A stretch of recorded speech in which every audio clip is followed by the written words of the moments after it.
In this presentation, we'll conclude our study of Okonkwo by looking at Okonkwo and tragedy, as well as a couple other interesting ideas Achebe has for us by the conclusion of the book.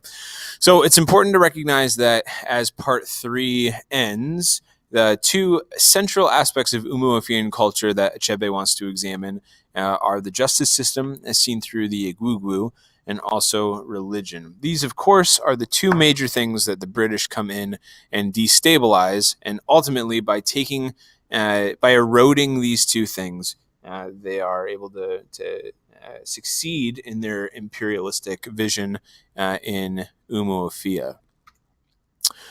Okonkwo, as maybe you've recognized already, in part 2, moves through some positive aspects of growth. At the end of part 1, he's very sullen and arrogant and proud and believes that he's been treated unfairly, which I think we would agree with. But after his uncle rebukes him publicly and tells him to stop feeling sorry for himself, it seems like, especially with the arrival of these Christian missionaries, Okonkwo finds a means to invigorate a renewed love for his culture. It seems like the hostile element here in something that serves as a threat to his civilization helps him fall back even more on his love of the traditional culture that he's a part of. And so by the end of part 2, he honors this movement that he's exhibited by throwing a huge feast that everybody says is even more amazing than they expected it to be, and having some new plans to establish himself in Umuofia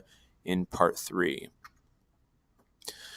Okay, so a couple small things in part 2. As Okonkwo is in Mbanta, his motherland, imperialism via Christianity kind of shows its head for the first time. These events are all good foreshadowing for what happens in part 3, and the significance of these events certainly seem to pale in comparison to the much more violent events of the last part of the novel. But in this, you see, of course, two civilizations that are trying to exist peacefully, but there's a lot of problems here, and there's kind of these escalating tensions as the church accepts the Usu, but a member of the church kills this python, and Christian women are barred from the river, and all these kinds of reactions and actions are taking place through part 2.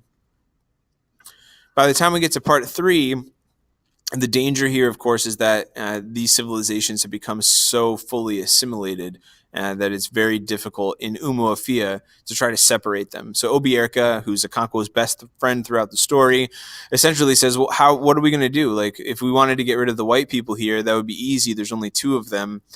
But instead, we have now, he says, the white man is very clever. He came quietly and peacefully with his religion. We were amused at his foolishness and allowed him to stay. Now he has won our brothers, and our clan can no longer act like one. He has put a knife on the things that held us together, and we have fallen apart. That, of course, is a dead ringer for the title of the story. So Obierka's complaint here is these cultures have become so fully assimilated one to another that you can't figure out where to divide them. And what's happened slowly and subtly is that these missionaries, the white men, through a religion that also functions as a government, have sort of peacefully eroded the fabric of Umuofian civilization.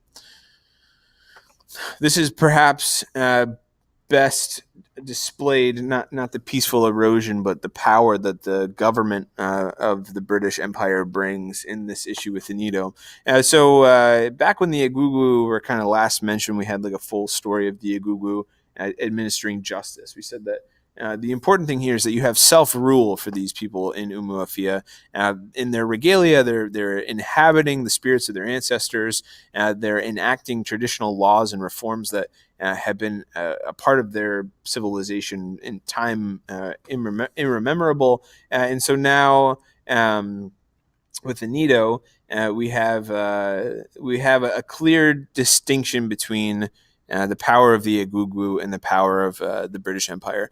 So what's hugely important here is that Anido is not tried under Umuofian law, but under British law, and he's ultimately executed under that law. Which, if you think about that for a second, is like insane. It would be like if you had like a party at your house, and like one of your friend's parents came to your house, and was like, "You're not allowed to wear your shoes in here." And you're like, "This is my house. Of course I can wear my shoes." And he's like, "Can't wear shoes at my house, so you can't wear shoes here." And just enforce the rules of his own home in your home, and then like punished you for it. That would be ludicrous. You'd be like, "You don't have any power here. Like I don't live in your house. I've never agreed to any of the rules that you have for your own home. Like, why are you enforcing the rules for your house and my house?" And yet Anito here is tried under British law despite not being a British citizen or having any kind of recourses that a British citizen would have. He's treated like a citizen without any of the rights of a citizen. And this is a huge overreach of British power now, that the laws that are currently in place in Umuafia are completely ignored. And this here suggests again only further what Obierka has said, that they are falling apart. The things that have made their civilization whole are crumbling around them. So when Enoch unmasks the Agugu, essentially what you have is a symbolically defunct justice system that is already formally defunct. So formally, this thing doesn't have any power anymore. The Agugu don't have power anymore. And Anito's death proves that. And so when Enoch unmasks an Agugu, even though no one has ever done this before, it's just giving a symbolic reality to what is actually real, which is that this system doesn't work anymore, and the system is not revered or being respected anymore. This, of course, necessitates this kind of escalating series of back and forth. The Agugu must come and burn the church to the ground. The district commissioner responds by arresting these men, has their heads shaved, forces a fine. They meet back in a council, during which a messenger appears, and Okonkwo murders the messenger, anticipating and hoping that his clan will rise up in warfare, and then, of course, the events of the novel's last few chapters. So I want to transition a little bit to talk about this story as a tragic story. And it's a story that, if you remember from the Second Coming poem that we looked at last module, there's this sense for Okonkwo that his whole world is being changed. It's being ripped out from under him. There's a carpet of values and ideas here that he had put his faith in and had trusted would work for him. And now that's all gone. All the things he expected he would find aren't there anymore, because his culture, despite having taught him that these are the values he should have, has abandoned him now in the final elements of the story. This is all review from when we looked at tragedy with Macbeth. I just want to highlight a couple of these things. You can get fuller explanations of this by referring back to those PowerPoints and those videos from the Macbeth module. But Aristotle, when he talked about tragedy, talked about a number of things. Most importantly for us is anagnoriasis, which we'll spend a little bit of time talking about. So that is the moment of discovery when the main character kind of realizes that he or she is in a tragedy.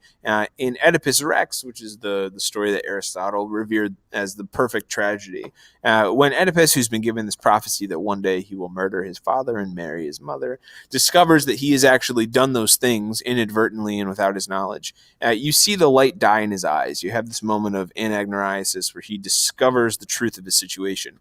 And Okonkwo, I would argue, has that moment after he kills the messenger. His expectation is that he has now led the charge for a war, and he turns around after killing the messenger in the expectation that all of his clansmen are going to rally behind him, and he sees that nobody is going to support him.